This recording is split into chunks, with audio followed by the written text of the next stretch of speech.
নমস্কার, the success master coaching সেন্টারের পক্ষ থেকে আপনাদের জানাই স্বাগতম। আজকে আমরা এনভায়রনমেন্ট সায়েন্স থেকে একটি গুরুত্বপূর্ণ বিষয় নিয়ে উপস্থিত হলাম। আজকের বিষয়বস্তু হলো পরিবার ও বন্ধু। পরিবার কথার আমরা যদি ইংলিশে বলি তা হলো ফ্যামিলি। এই ফ্যামিলি কথাটি ল্যাটিন ভাষা ফ্যামিলিয়াস থেকে উৎপত্তি হয়েছে। এখন আমরা পরিবার বলতে কি বুঝি? পরিবার হলো একটি গুরুত্বপূর্ণ সামাজিক প্রতিষ্ঠান। এটি হলো বিবাহ, রক্ত সম্পর্ক বা দত্তক সূত্রে সুসংবদ্ধ ব্যক্তিবর্গের একটি গোষ্ঠী। এই গোষ্ঠীর অন্তর্ভুক্ত স্বামী স্ত্রী, পিতামাতা, পুত্রকন্যা, ভাই বোন অভিন্ন বাসগৃহের বসবাস করে এবং তাদের সামাজিক ভূমিকা ভিত্তিতে পরস্পরের সঙ্গে মিথস্ক্রিয়া বা সংযোগের সম্পর্ক স্থাপন করে। অর্থাৎ পরিবার বলতে আমরা যা বুঝি তা হলো একটি সামাজিক প্রতিষ্ঠান এবং এর মধ্যে বিভিন্ন ধরনের সম্পর্ক থাকে, যেমন বিবাহের সম্পর্ক থাকতে পারে, রক্তের সম্পর্ক থাকতে পারে বা দত্তক সূত্রে তারা একসাথে সুসংবদ্ধ হয় বা সঙ্গবদ্ধ হয়। এই গোষ্ঠীর অন্তর্ভুক্ত কে কে থাকতে পারে? স্বামী স্ত্রী, পিতামাতা, পুত্রকন্যা, ভাই বোন ইত্যাদি একই সাথে একই বাড়িতে বসবাস করে এবং তাদের বিভিন্ন সামাজিক কাজের ভিত্তিতে পরস্পরের সঙ্গে যোগাযোগ অর্থাৎ কথাবার্তা, বিভিন্ন মিথস্ক্রিয়া সংগঠন করে। মানব সমাজের প্রেক্ষাপটে পরিবার হলো একটি গোষ্ঠী যা আত্মবিশ্বাস, সহাবস্থান ইত্যাদি ভিত্তিতে গড়ে ওঠে। মানব সমাজের প্রেক্ষাপটে পরিবার হলো একটি গোষ্ঠী যা আত্মবিশ্বাস, সহাবস্থান ভিত্তিতে গড়ে ওঠে। এখন আমরা দেখে নেব পরিবারের প্রধান উদ্দেশ্যগুলি কি কি।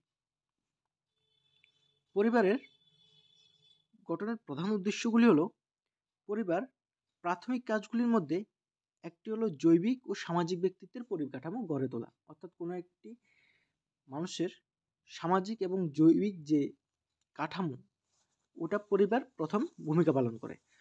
অর্থাৎ কোনো অভিভাবক তার শিশুর জন্ম থেকে লালন পালন শুরু করে যত্ন করা এবং সমাজে একটি সুষ্ঠু মানুষ গড়ে তোলা, এটি হলো অভিভাবকের দৃষ্টিভঙ্গি। সন্তান প্রতিপালন ছাড়াও শ্রম, বিবাহ, অর্থনৈতিকভাবে উৎপাদনশীল পরিবার গঠন করা, এগুলো হলো পরিবারের মুখ্য উদ্দেশ্য। তারপর আমরা দেখে নেব পরিবারের শ্রেণীবিভাগ। বিভিন্ন সমাজতাত্ত্বিক নানা ভিত্তির উপর নির্ভর করে বিভিন্ন প্রকারভেদে করেছেন।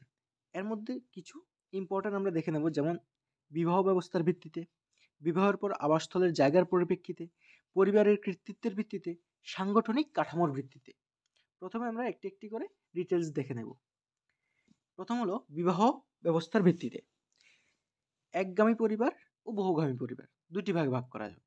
একগামী পরিবার কি? যেখানে একজন নারী একজন পুরুষের বৈবাহিক সম্পর্কের ভিত্তিতে একই পরিবার গঠন করে, তখন তাকে বলা হয় একগামী পরিবার। অর্থাৎ একগামী পরিবারে একজন নারী ও একজন পুরুষ বর্তমান বিবাহিক সূত্রে আবদ্ধ হয়।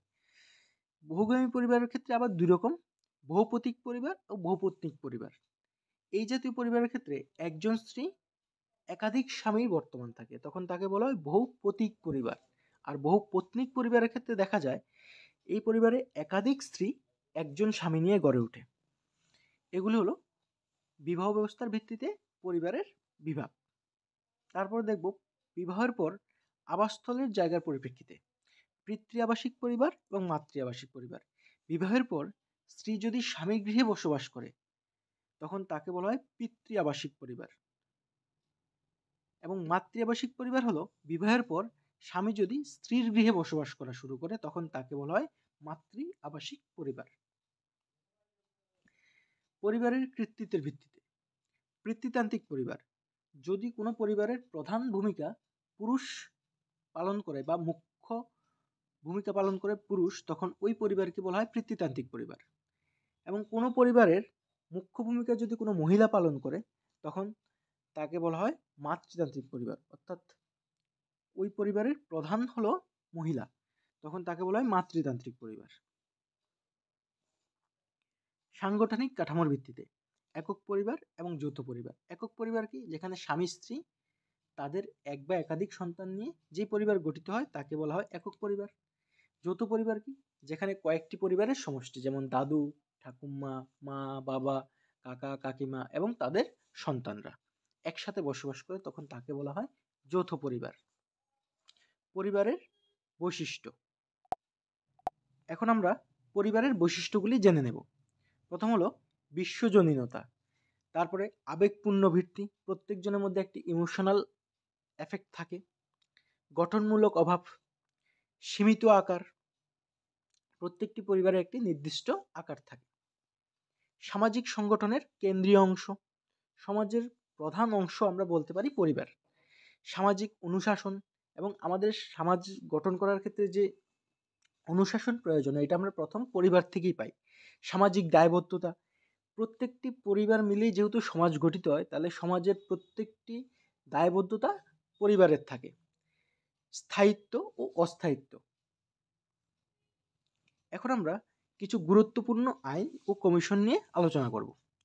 শিশু বিবাহ নিষিদ্ধকরণ আইন 1929 খ্রিস্টাব্দে, সমমজুরি আইন 1976 খ্রিস্টাব্দে, গর্ভপাত সংক্রান্ত আইন 1971 খ্রিস্টাব্দে, সতীদাহ প্রথা নিবারণ আইন 1829 খ্রিস্টাব্দে, হিন্দু বিবাহ আইন 1955 খ্রিস্টাব্দে, হিন্দু উত্তরাধিকারী আইন 1956 খ্রিস্টাব্দে, হিন্দু দত্তক ও ভরণ পোষণ আইন 1956 খ্রিস্টাব্দে, পণ প্রথা নিবারণ আইন 1961 খ্রিস্টাব্দে, পারিবারিক হিংসা আইন 2005 খ্রিস্টাব্দে, শিশু যৌন অপরাধ আইন 2012 খ্রিস্টাব্দে, কর্মক্ষেত্রে মহিলাদের যৌন হেনস্থা 2012 খ্রিস্টাব্দে, কমিশন 2005 খ্রিস্টাব্দে, শিক্ষার অধিকার আইন 2009 খ্রিস্টাব্দে, শিশু শ্রম নিষিদ্ধকরণ আইন 1986 খ্রিস্টাব্দে, জাতীয় মহিলা কমিশন আইন 1990 খ্রিস্টাব্দে, মহিলাদের জন্য ত্রিপুরা কমিশন গঠিত হয় 1994 খ্রিস্টাব্দে, ICDS 1975 খ্রিস্টাব্দে, বিশেষ বিবাহ আইন 1951 খ্রিস্টাব্দে।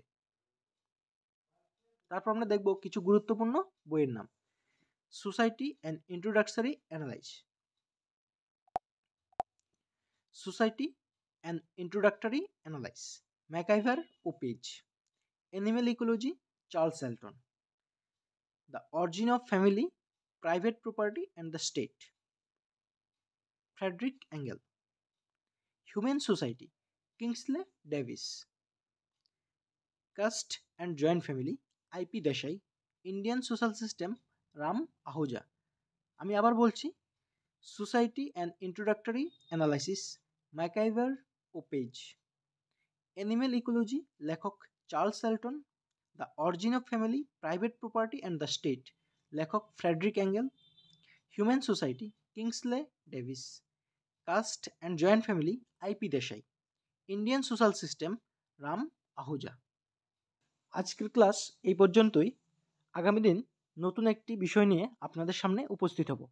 দ্য সাকসেস মাস্টার কোচিং সেন্টারে ভর্তি হওয়ার জন্য অতি সত্বর আমাদের স্ক্রিনে দেওয়া নাম্বারে যোগাযোগ করুন। আমাদের সিট সংখ্যা খুবই সীমিত, তাই সিট শেষ হওয়ার আগে আপনারা যোগাযোগ করুন।